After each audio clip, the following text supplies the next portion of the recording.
Yo, ragamuffin retasan Achova zale tenga wito dada raga Listen, Timangara rochana Timangara rochaha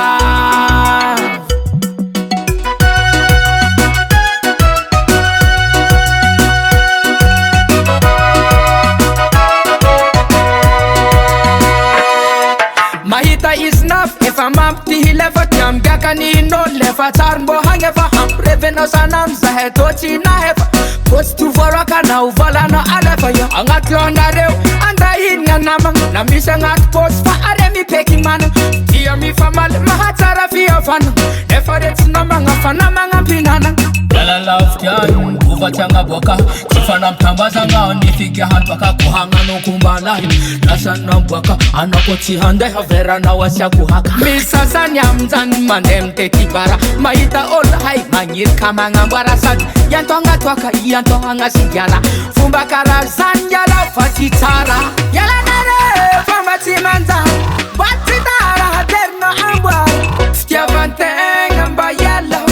Kera mungi zande kiano Timangara rochana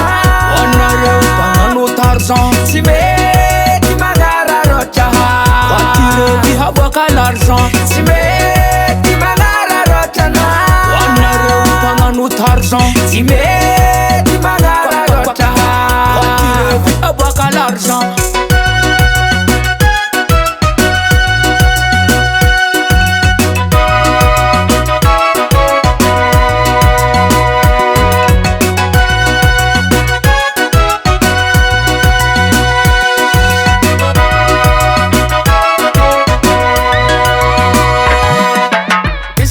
Ngolungu karazan si anchovi na wiz avevian tunga demi petaka si manguntan akewa navukisan nawe kinan defa hinga toka now antundian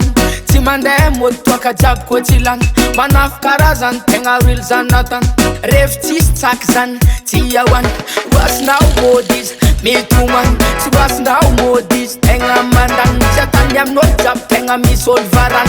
entare ngolu Kunyazawan, madet kol masyaka Ning tiyawan, asa inratana Nodzraw mangandan, inakakot si manyefa Abwa kantan Yala nare, fama timanzan